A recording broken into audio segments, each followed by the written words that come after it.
Hi, Motion Folk. I'm Sabrina Cheney. And I'm Penny Niederlander. And you've tuned in to Nograph, the motion graphics podcast where motion graphics is all but forbidden as a topic of conversation.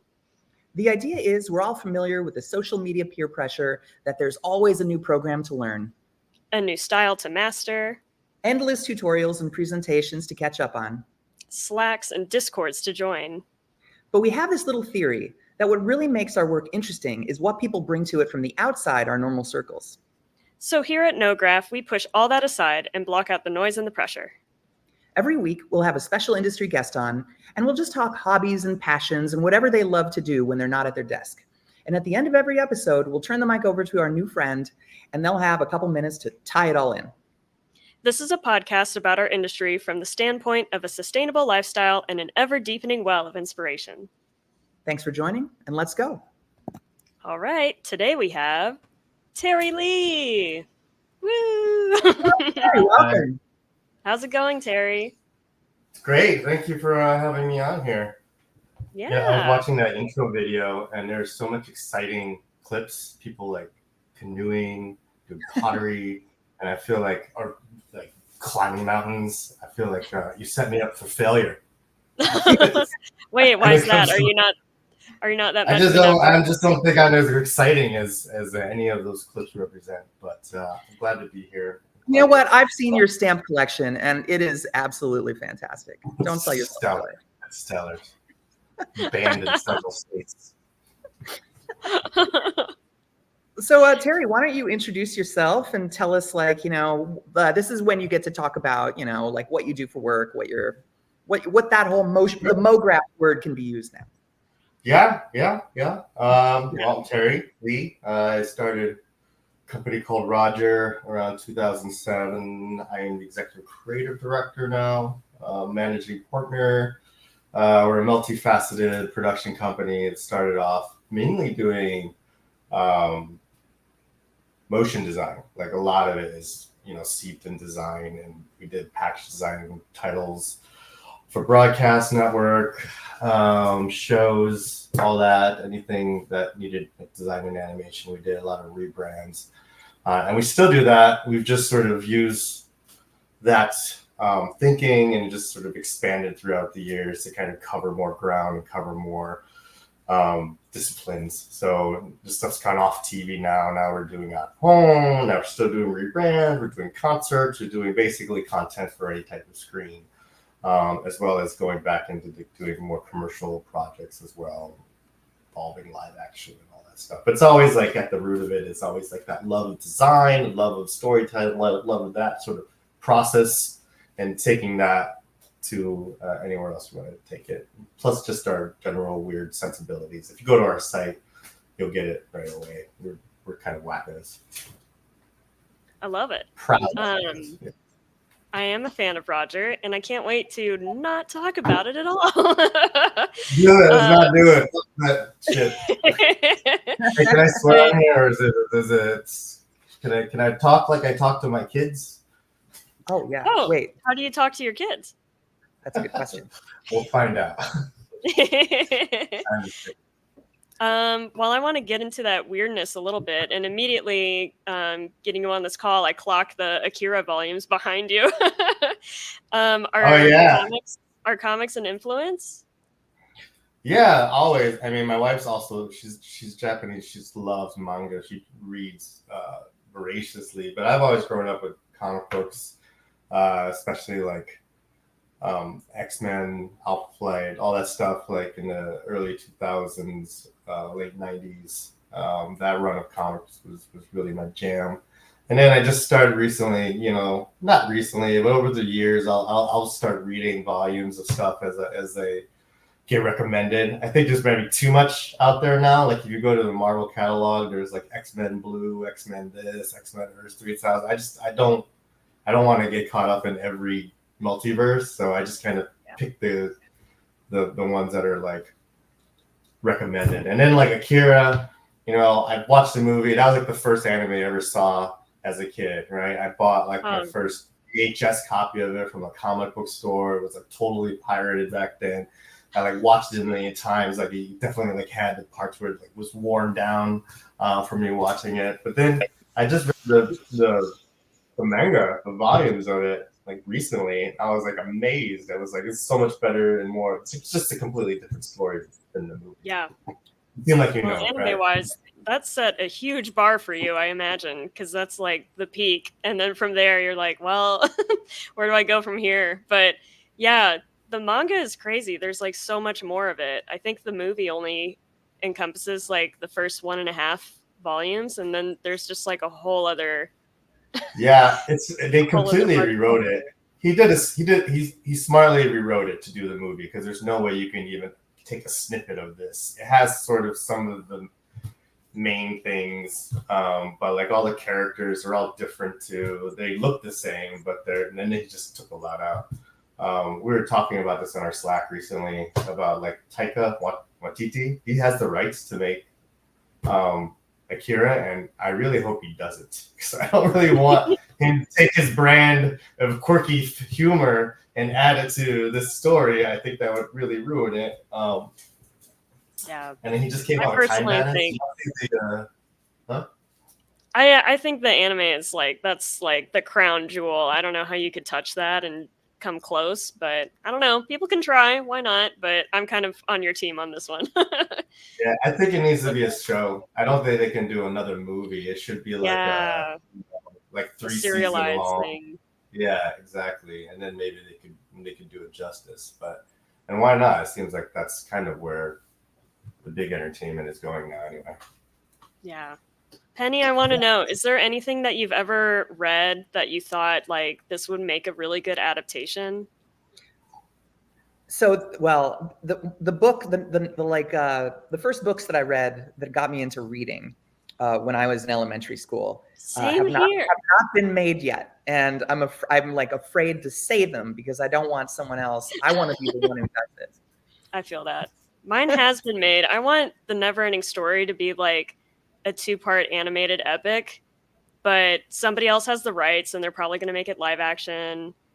And like I have feelings, but oh well.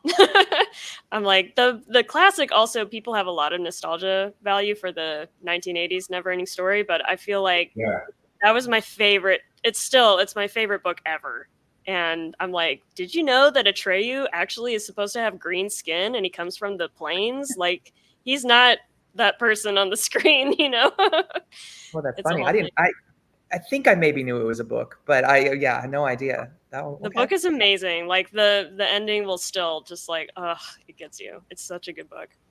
It's Is it a shocking. lot different? Is it what? Is it a lot different from the movie, the ending? Yeah, like so the original author of the Neverending Story did not like the movie adaptation. And after seeing it myself, it's like, yeah, it kind of like the message of it all is a little bit different in the movie than what it's trying to say in the book. Like I think the book is more of an anti-escapist message and the movie is kind of saying like it's not really Chase your anti-escapist. It's bullies just like down with get the here dragon that you now. made Yeah, things with. yeah. That is not how the book ends. Falcor is but yeah. not real? What the fuck? Falcor is a great character though. But I like that we're people who like shoot things and animate things, and so far we've just told about the things that we don't like being taken from books to motion. Like, you're this is true. I don't mind protect. it. I think it's done well. It's fine, you know. Yeah. Yeah. Like I've never read Lord of the Rings, but I love the movies. So J'accuse. I love the book. what am I missing? What am I missing? The movie I watched the extended version on HBO. It's like 15 hours of movie. That is a lot. It's so much You're elves fine. and no hobbits. My friend will get mad at me if I get it wrong. Hobbits, not elves. Elves But are Terry, pretty. I wouldn't have had you on here if I knew that you hadn't read the Silmarillion. So you don't know even the backstory. Oh my God, Terry. Silmarillion? Is that a vaccine that I need It's to take? like What the is Bible of their world. Don't worry about it. It's fine. Oh. So yeah, we dove deep into weird immediately, but where do you go ahead, Penny? Oh, I was gonna just ask, like, Terry, what other kind of like hobbies do you have? What are when you are not working, when you have the weekend off, when you have vacation time or whatever? Like, what do you gravitate towards?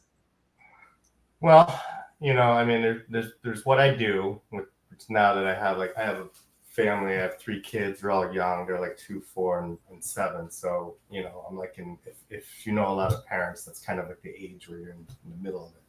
So everything I do revolves around them, and what I do is like I like to travel with them, and that's traveling is always something that me and my wife used to do all the time, and exotic places. So I try to bring that love of traveling to them, but we just don't go to places like India anymore. I probably wouldn't take my kids ever. But we go to Japan quite a bit because our family's there. We just spent the summer going like Seattle. We were in Hawaii for a bit, and just kind of hanging out with them is what I do. I try to live through them as much as I can. Like going to Disney World is like completely different with your kids than when you're an adult, and you get a little bit more out of it, I think, because you see it through their eyes. Were you a fan of Disney World before? Like, were you one of the LA folks who would like get the season pass, or? No, but I've when I used to live on the East Coast, right? So I go to Disneyland now, but I used to go to Disney World, and that would be like the place that made my parents go to all the time. So I've been to Disney World several times, and I just because of this work, I have like such a long-standing relationship with Disney, and now with my kids, I just watch their movies all the time. They love it. So seeing them like introducing them to like a Disney character or a Pixar character, and then like taking them to Disneyland, and they get to go to like Buzz Lightyear's like laser game, and they're so excited, and they know all the characters and stuff. It's really kick to see that sort of thing. It's also like evil marketing, right? Like they grab them with these like these shows, even Star Wars. Like even when at 3 or 4, they're watching Lego Star Wars because the other one's too scary for them. But then they know Luke Skywalker's story. They know Darth Vader's story. They know all of it because they have a kid-friendly Lego version of that same story. It just gets more adult as they get introduced to the other stuff. Wow. So yeah, it's just that traveling when I can, and when I can, when I do get a babysitter or something, I like to go to shows. I love music. I just went to the Hollywood Bowl not that long, like a week ago. Before that, I saw Postal Service, Death Cab for Cutie, and I planned on a couple more concerts. I think, Penny, you were big into music too. I remember. Oh man, going to shows in LA was so fun. I loved going to the Henry Fonda and seeing, like whatever Franz Ferdinand play at like a small venue or something like that. And yeah.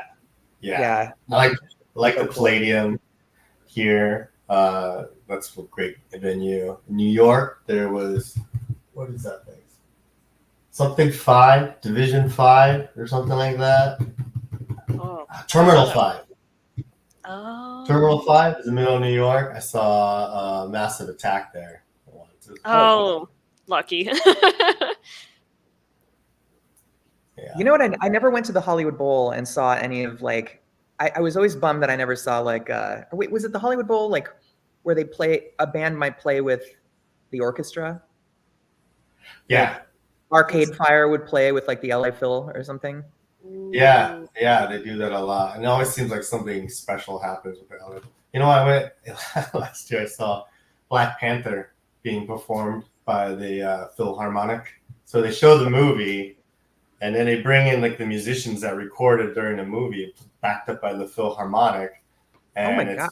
It's like Kendrick Lamar, and like they've got the whole orchestra behind it. Not the Kendrick Lamar. Sometimes they have the guests, and they'll have famous singers come out and do. Oh, I didn't mean they would bring up. I mean, just like the soundtrack. Yeah, they just play it live to the movie, and then the movie has a good projection, and it sounds pretty good. And all that. So I'll try to get out when I can. Go to nice restaurants. LA is such a great place to ingest content. Like, it's not only a place that content gets made, but the theaters and the venues are you can go see movies in the cemetery. Like it's such a cool place. Mm-hmm. Yeah. But I feel like, you know, Austin and New York have that same vibe, right? It makes it hard. Like, remember when for a while there, I was just like, how do I just get the hell out of LA? Or just, I think during lockdown, everyone was just like, can we just go somewhere and escape? And I'm like, where are we gonna go? You know what I mean? Like, Yeah. and everywhere I wanted to pick was like kind of in the same situation. You know, it's like at the end of the day, I like being close to things to do. I don't want to be out in the middle of nowhere. I like people too much. So. Mm-hmm. Yeah, Yeah. you were always very social too, right? Like pandemic seems like it might have been hard for you. It was and it wasn't. It was like I think it was kind of hard for everybody, but at least I was like, at least I have my home. At least I have my family around with me. I'm not like by myself or forced to be by myself. So that was good. Yeah. Yeah. But it does give you a greater appreciation once the world started to kind of open up again. Like, it's harder to take things for granted now, I think, because I was also not that much of a concert person.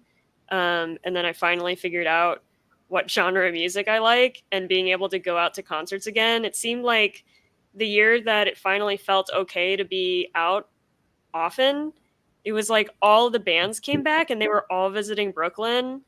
And so all of these new artists that I was really in love with, they just like kept coming one after the other, and I was like, this is the best year.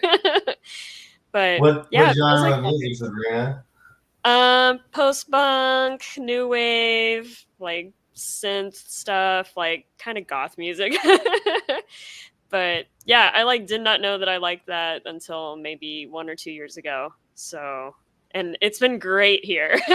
Like, they all come to Brooklyn, so it's great. And I'm like, oh, it's so easy.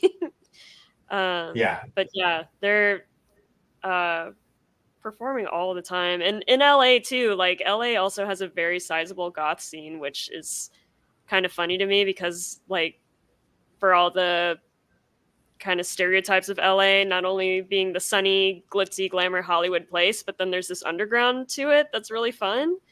Do you ever come out? Do you come out often at all? No, not really. But I feel like now that I have a greater appreciation for what the scene is like, I feel like it'd be really fun to come and check it out. I could do like a goth vacation. There's a long-standing club called Bar Sinister here. It's like a goth real nice, but it's been around for forever. Ever since when I lived in Hollywood, it was still there, it's still going. Might be your scene. Yeah, no, I'd check that out. There's also, I think there are festivals too. I know there's one in Chicago, but almost definitely in LA, there are like festivals where every band that I've ever liked, they come and perform. So maybe someday I'll. That's what makes it hard. Yeah. Yeah, that's what makes it hard. I love to do all that type of stuff, and then like we were talking about going to like moving to Hawaii, for example. And we're just like, well, they don't have a lot of good concerts that come through. I mean, you're stuck on an island. Like when I want, I can drive, an hour and be up in the mountains here, go for a hike. You drive for an hour, I can be at the beach. I could like go to snowboarding and go surfing in the same day. Apparently, it's like yeah. It's endless. Yeah. So it's a faster pace of living. It's like a faster pace of living, but you get what you put in. Like the city returns quite a bit in a good way. And to your kids also, have you taken your kids to some concerts, or are they still a little too young for that? Not yet. I've taken them to movies. I might divide and conquer one of these days. I think my oldest one would appreciate a concert. My middle one, the girl, she probably definitely would too. I recently turned on to Taylor Swift, just because I knew she'd like it. I don't like Taylor Swift, but I hate all the other music that she listens to, which is like kid music. So maybe I need to split the difference. Like pop music. Like whatever, at least it's like good production, catchy lyrics. It could be in the background of the car ride. I won't mind. Like Taylor Swift, maybe I'll graduate her to Billie Eilish, and then we're really rolling. But like they don't listen to my music, and then they just want to listen to what they listen to. So you're like, all right, you like Taylor Swift, but hear me out, and you like put on that wait, is it a Death Cab song like the like where you're gonna die and I'm gonna die, that song, like the dark well, stuff. they were listening to something kind of similar. I was like, listen to Green Day. I was putting on some Green Day, with pop punk, and as soon as they put it on, they start complaining about it, and it really hurt my feelings. That's it. No radio. This is silence from now on. These oldies just you don't get it. You guys get all the turns. You don't give me a turn to listen to some 2-minute punk song. Maybe when they're older and a little more angsty, like when the hormones start to set in, they'll have a new appreciation. No, they'll probably just listen to shit that I don't like. I think that's the way it is. Yeah. You gotta like hide stuff around the house that they can discover, like so that they could like sneak your Clash CDs or something like that. Yeah, I don't know. You guys know Yo Gabba Gabba? That's an old show that was on Nickelodeon, but it was like the best show. And it was like kind of a kids show, but they had like this music fun time. Wow. And they always have like really the cool best bands, right? The best thing, like Weezer did like an original song about bugs and stuff like that. So I was like getting him to that, but like the music wouldn't stick. The show stuck, but like they didn't really stick to the music. That dude played Coachella. I don't know if you remember that. Oh. Wow. That's big time for... Wait, Yo Gabba Gabba played Coachella or Weezer? Yo Gabba Gabba. So the main character, Dave Lance, and you can find it on YouTube. He does the whole set for Coachella, and it's like all his songs like mixed together. He does all the music, and all of it's like really dancey and fun. So what? I was not there that year. Wow. I mean, a few days ago, I was talking to somebody about the Tame Impala guy, Kevin Parker. It's just him doing all the music. But I didn't know that Yo Gabba Gabba had a Kevin Parker amongst, their ranks. That's pretty impressive. Right? There's talent oozing everywhere. Do y'all remember your first concert? Yeah. Yeah. Mm-hmm.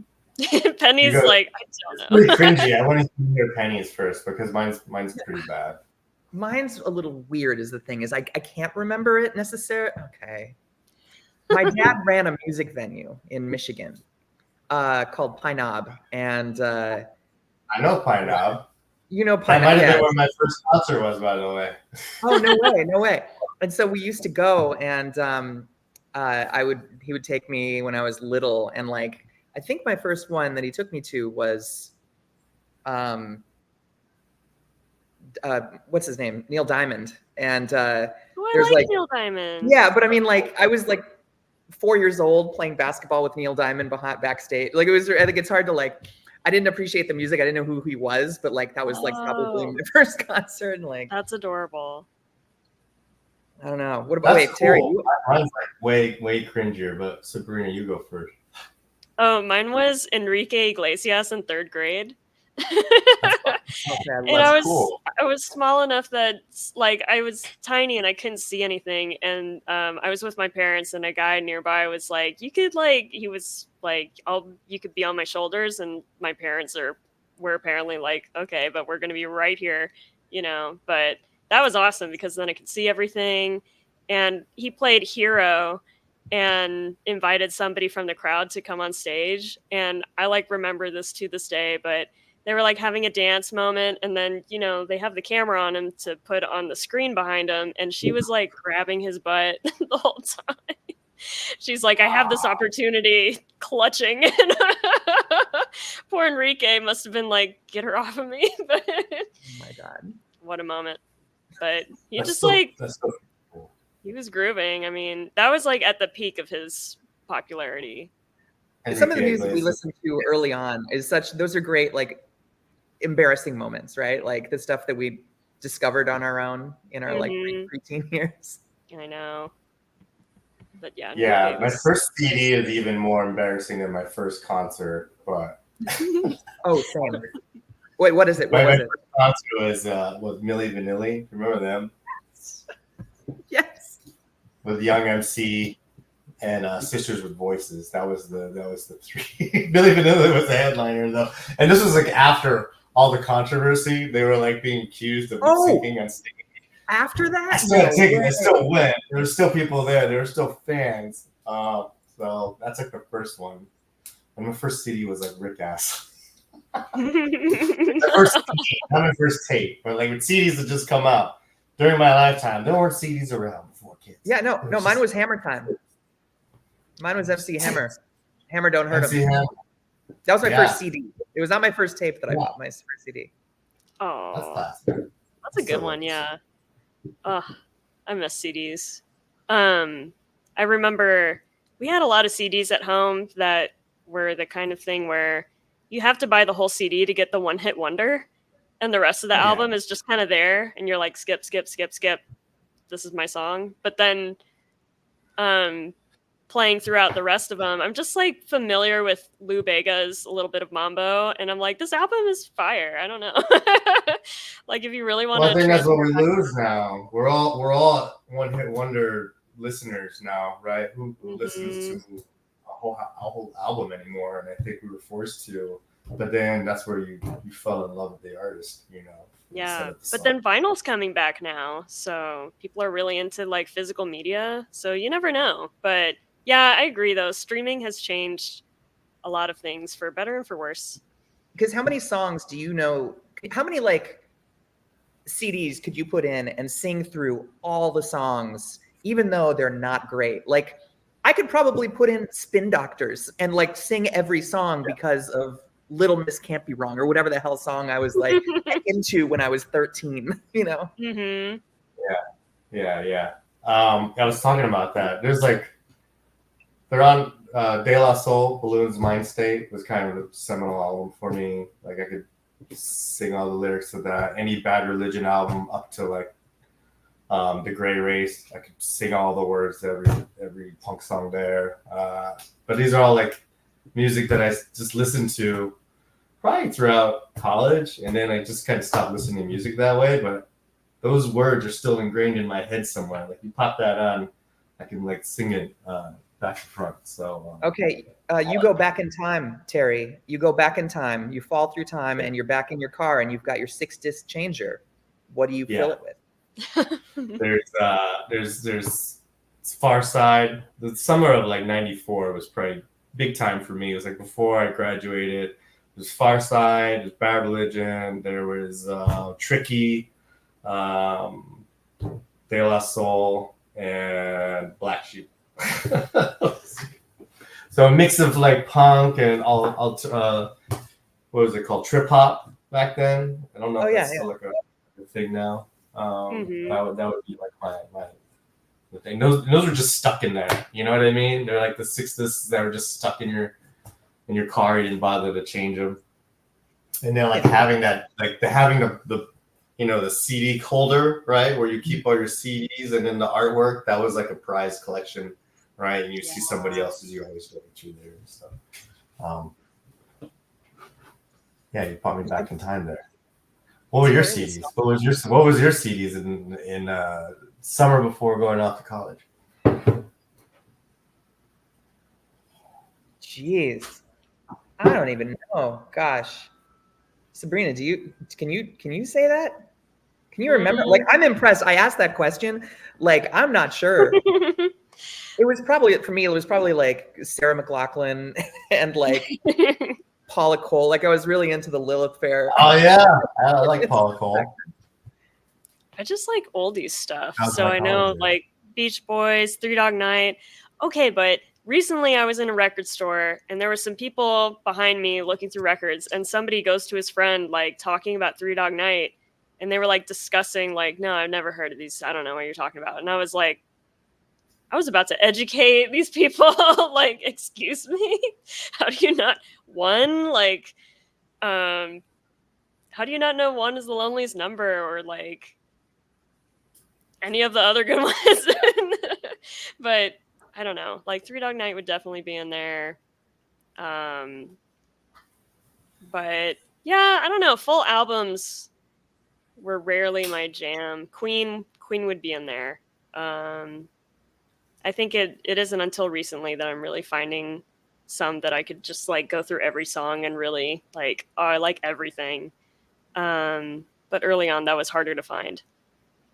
It's like a lot of oldies and then the Shrek soundtrack or something, you know? This will be our second interview where we're going back to the Shrek soundtrack, by the way. Oh, seriously? I really like it. We talked to Rachel Oftedal, I think, about Smash Mouth, didn't we? Wait, it's full of like old, it's pop tunes, right? Shrek? Yeah. Isn't it? Yeah. Shrek's whole Yeah. thing is like being pop culture. Well, I think because it was a There's a DreamWorks monkey movie. song here, if I remember. Yes, they had access to the whole DreamWorks music library, so that's why they were like bringing all these popular songs. But Shrek did introduce me to the band Eels, which I really liked for a long time. I really liked Eels, and their discography is insane. And the frontman of Eels has a really amazing biography, by the way, called "Things the Grandchildren Should Know." I recommend it to anybody and everybody. His life story is unbelievable.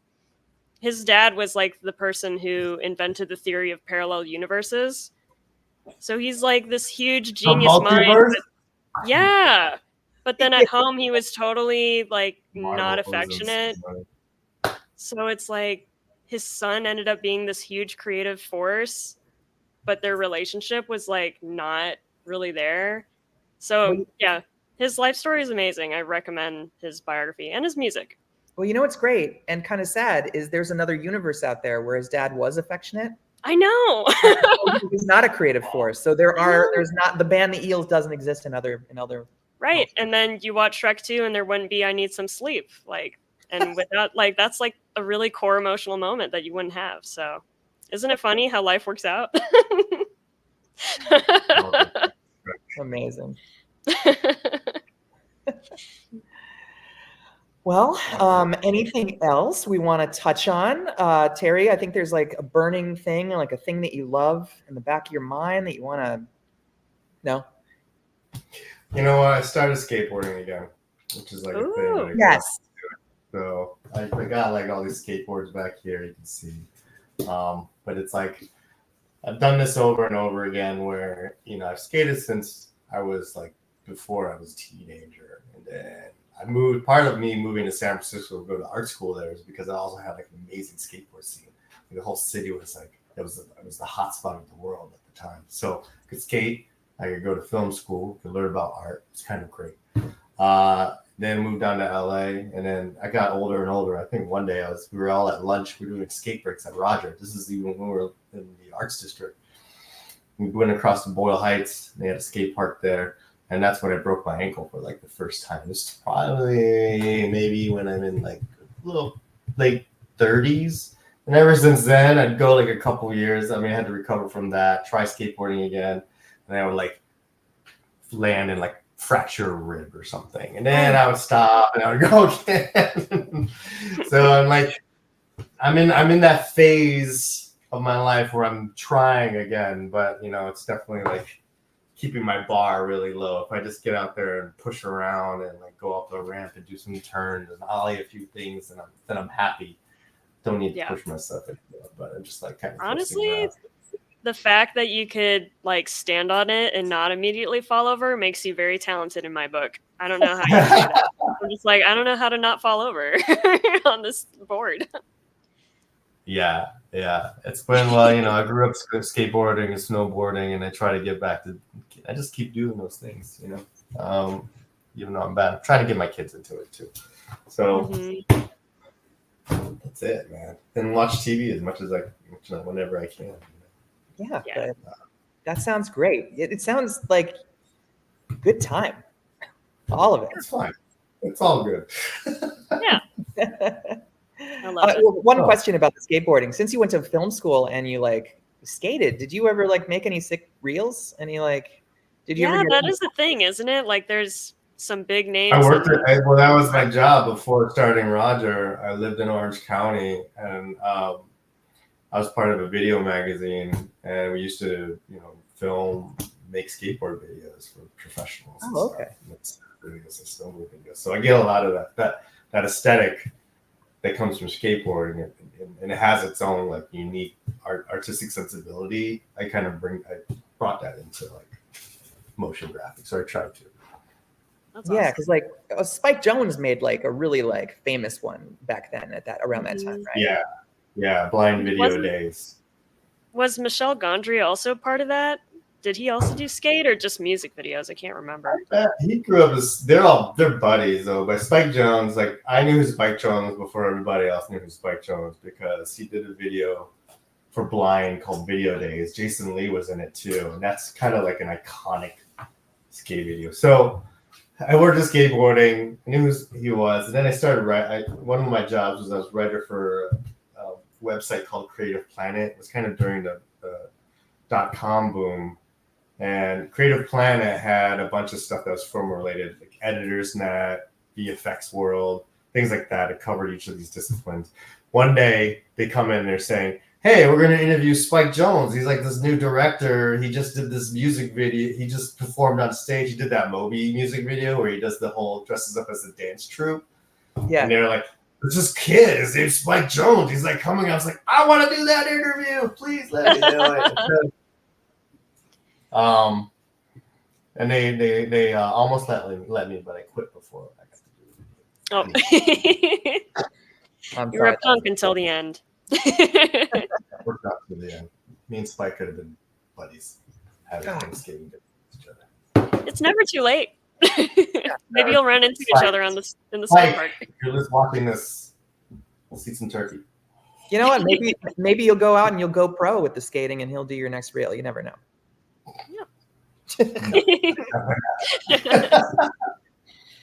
Well, all right, we're at 37 minutes. We want to do the wrap-up portion where we tie it all in. Mm-hmm. Okay. All right, so Tori, basically, like, we've not let you talk about work. You know, you kind of talked about hobbies and things you enjoy.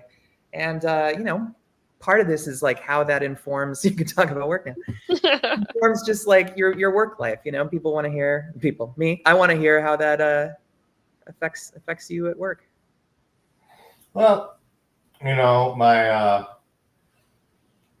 when I first started doing animation design, it was like head down for 7, 8, 9, 10 hours and make shit move, right? Move keyframes around, just design. I don't have that luxury anymore of sitting there, and whether I want to or not, my day is kind of taken up with direction, calls, this, clients, family, you know. So how it's affected my work is that I use the time that I'm not actually at a computer to really think about what I want to do once I get there. So if there's like this, you know, bit of thing that like this direction that I want to give, or this design thing that I need to do, or I'm trying to solve this problem, I think about it a lot more than when I used to. Before I used to just sit at the computer and my process would be just like try and iterate, you know, until something works, you know, which is a really good process. I like doing that. I enjoy it because, you know, you make mistakes, you figure them out.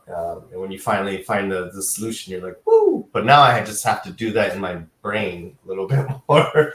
But it's kind of a good way to think about it, you know, because I could imagine if I go down this route and this happens, then that's not going to work out. So it's maybe a lot more efficient is what I'm trying to get at. You know, as I'm getting older and the way my life is now and my pastimes, and then doing my pastimes with my family and stuff, it just also makes my head a little bit more clear and not bogged down with all the work stuff. So when I do think about it, I feel like it's not polluted. I'm coming at it with a fresh brain every day. So I think in the end, it's like if I don't have as much time to do the work, but when I do the work, I'm better at it because of more time I'm spending not doing work at all and not even able to think about it. So, you know, think about it when I can and then like really make good solutions when I get to it. So that's kind of how it is, you know. Yeah, you ever get the thing like comes to you, like you're not even thinking about it and you're just out doing something else and like, oh, I just figured it out. In my brain. That's when I have to stop everything. I'm like, hey, kids, don't talk to me. I just got to go write something down right now. I got to, like, it just came to me. And I know it's your birthday, Hold on. Hold on. Whose birthday? I don't know. There's 3 of them, you know. I think I'm just trying to figure out which one's my favorite. You know what I mean? And then, Oh yeah. you know, Right now, I'll have a pretty chance. You know. which one's your favorite right now? We'll record this and send it to them when they're older. Max Zoriel. Good answer. That was a trap question. We're not your friends here. No, that's awesome. I think that downtime is important. That makes a lot of sense. And I mean, you've been doing this for a while. Like it's kind of no wonder you're more efficient at it now. Like you've been creative. I'm also the lucky where I only take on what I can take on. You know what I mean? I think in the beginning when we're a young company, you're doing it all, and that's all you're doing, right? But that's also like a point of pride. You know what I mean? The first couple of years, like, oh yeah, after this dinner, I got to go back and work some more, and do this job, and do that job. You're kind of like flexing and bragging about it. Now I'm just like this. That's a cool job. I can't do it. I'll do this other cool job, and that's all you get. That's all I need. You know. Yeah. Then just delegate. Definitely. Well, all right. Yeah. Terry, it's been an absolute pleasure having you on. Yeah. Thanks for spending the time with us. Hey, the last time I saw you, Penny, I don't know if you remember, I was at a party at your house, and you were doing, I don't know if you did this a whole bunch, but you did you're doing a crab boil. Whoa. Yeah. God, I wonder if it was maybe my 30th birthday. I feel like that might have been one where you came by.